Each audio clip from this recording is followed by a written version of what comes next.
जाब आ गए हैं।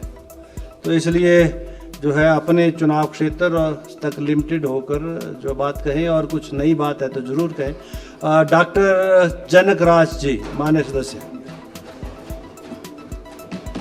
धन्यवाद अध्यक्ष महोदय, आपने मुझे नियम 67 में जो कार्य स्थगन प्रस्ताव लाया इसमें भाग लेने का मौका दिया। अपनी बात शुरू करने से पहले मैं माननीय सदस्य संजय रतन जी ने जो कहा, पहले अपनी बोल लो, लास्ट में बोलना हो। वो बिल्कुल साथ साथ आ जाएगा, अच्छा लगेगा सुनने में।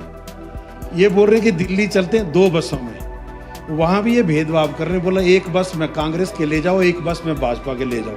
हम तो बोल रहे हैं इकट्ठे बिठा के ले जाओ, एक सीट पे कांग्रेस का बिठाओ, एक सीट पे भाजपा। 60 सीटर है नहीं ना बस, 60 सीटर बस नहीं 3 बसें कर लो। अलग अलग बसों में क्यों? अलग अलग बसों में क्यों? 40 सीटर है ना, तब इन्होंने ठीक बोला। अब अध्यक्ष जी 3 दिनों से मुझे लगता है माइक ये लगाना पड़ना मुझे, ये कुछ बीच में बोलेंगे फिर। बोलिए आप, जरूरत नहीं पड़ेगी, बोलिए जी। कोई नहीं, तो ये विषय जो पिछले 3 दिनों से चर्चा में है, चौथा दिन है, और बार बार ये कहा गया कि भाई नियम 67 में ही क्यों लाया गया इसको।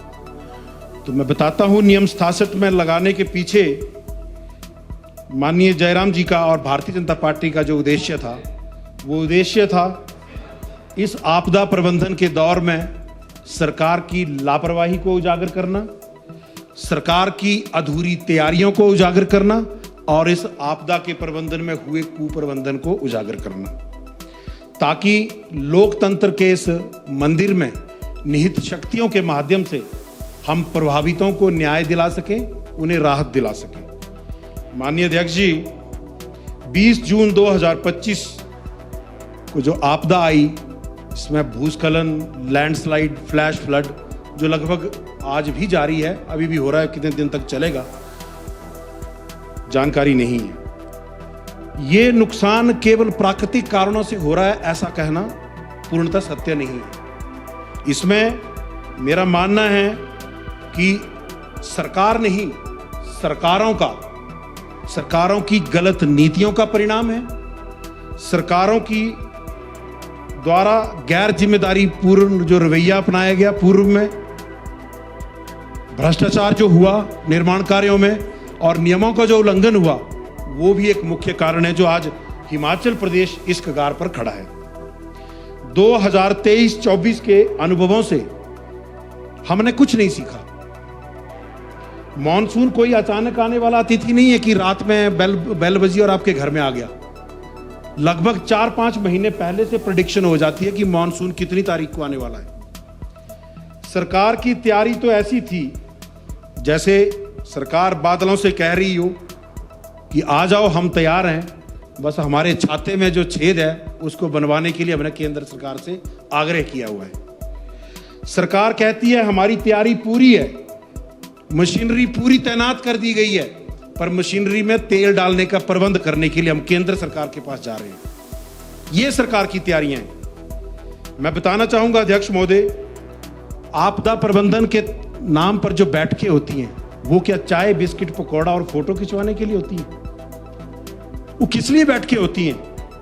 और इन बैठकों के बाद निर्णय क्या होता? चलो इस साल जो हुआ अगले साल हम देख लेंगे। इस बात को कहकर आगे बैठकों को समाप्त कर दिया जाता है।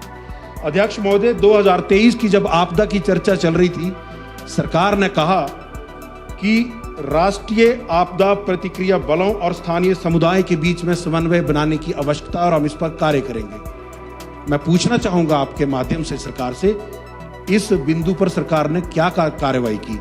मैं चाहूंगा कि माननीय राजस्व मंत्री जब जवाब दें तो इस पर तथ्यों के साथ हिमाचल की जनता को बताएं कि जो 2023 में कहा था उस पर 2025 तक इन्होंने क्या कार्रवाई की। आपने नुकसान को रोकने के लिए अथवा कम करने के लिए क्या कार्रवाई की? अध्यक्ष महोदय, मेरे विधानसभा क्षेत्र के ब्रेही पंचायत के तुर गांव का दिलीप सिंह पिछले 3 दिनों से लगातार मुझे फोन कर रहा है कि जनाब मेरे घर के ऊपर घार चल रही है, मेरा परिवार खतरे में है, कहीं मेरे परिवार के साथ भी वो ना हो जाए जो चढ़ी पंचायत में सुताम में 21 जुलाई को हुआ कि एक नवविवाहिता लड़की और उसका घर पति वहां सोया था और उन पर पत्थर गिरा। और आज उस सुता गांव के लोग बार बार जिला प्रशासन के पास, स्थानीय विधायक हूं मैं, मेरे पास प्रधान के पास जाके ये गुहार लगा रहे हैं कि हमारा पूरा गांव खतरे में है, हमें विस्थापित किया जाए। वो पंचायत घर में तो उस घर को शिफ्ट कर दिया, उनके पशुओं को खुले में छोड़ दिया। मैंने एसडीएम महोदय से भी आग्रह किया कि एसडीएम साहब इनके पशुओं को गौशाला में भिजवा दो, घास का प्रबंध करा दो। बहुत दुख है, 21 जुलाई और लगभग महीना हो गया, एसडीएम साहब के कानों पर जू नहीं रेंगी है। फिर बलोट पंचायत के उसलाड़ सेरी गांव में सेरी घार पिछले 2 सालों से लगातार चली हुई है। लगभग 1500 की आबादी के लोग उस घार की वजह से मुख्य मार्ग से कट चुके हैं और उनको 4 घंटे ऊपर पहाड़ चढ़ के दूसरी तरफ जाना पड़ता है। बच्चे स्कूल नहीं जा पा रहे हैं, बीमार लोगों को अस्पताल ले जाने में दिक्कत हो रही है। और बार बार हमारे आग्रह करने के बावजूद भी जिला प्रशासन ने उस घार को रोकने के लिए कोई ना कभी वहां दौरा किया, ना कभी वहां जाकर कोई कार्रवाई की। अध्यक्ष महोदय, 2023 में जब आपदा आई थी, मेरे चुनाव क्षेत्र में आपने भी दौरा किया था। आपने जो निर्देश दिए थे, मुझे थोड़ी सी खुशी है पर दुख ज्यादा है कि काम आपके निर्देशों पर हुआ है, पर वो काम की गति कछुए की चाल पे ये चल रहा है। अभी तक वो बग्गा के पास जो डंगे जो आपने बताए थे वो भी अभी तक पूरे नहीं हुए। आगे होली के सलून, पटोला, बग्गा, रुंगड़ी, लोथल, वो रास्ते आज भी ऐसे हैं। मणिमेश यात्रा चली हुई है, प्रतिदिन वहाँ भूस्खलन हो रहा है, हजारों की तादाद में वाहन रुक रहे हैं। महिलाएं, बच्चे, बुजुर्ग बेचारे रात में ना उनको वहाँ पानी पीने की व्यवस्था है, ना रुकने की जगह है। हमने कहा था, सरकार से आग्रह किया था कि डिजास्टर मैनेजमेंट के तहत मेरे चुनाव क्षेत्र में जहाँ जहाँ भारी भूस्खलन की संभावना रहती है वहाँ पर 10-10, 15-15 किलोमीटर के डिस्टेंस पर कुछ ऐसे शेल्टर होम बना दिए जाएं ताकि यात्रा के दौरान या खासकर जब लोग माइग्रेट करते हैं तो वो ऐसी आकस्मिक स्थिति में वहाँ शरण ले सकें और बाकी समय उन शेल्टर होम को पंचायत को कम्युनिटी हॉल की तरह चलाने पर वो किया जाए। पर उस पर भी कोई कार्रवाई नहीं हुई। फिर ये कहते हैं कि सुझाव दो। सुझाव हमने बहुत दिए, विधानसभा के भीतर भी दिए, लिखित भी दिए, बजट सत्र में भी दिए, मानसून सत्र में भी दिए, शीतकालीन सत्र में भी दिए। ये भी जवाब मैं माननीय राजस्व मंत्री जी से चाहूंगा, हमारे दिए गए सुझावों पर क्या कार्रवाई हुई।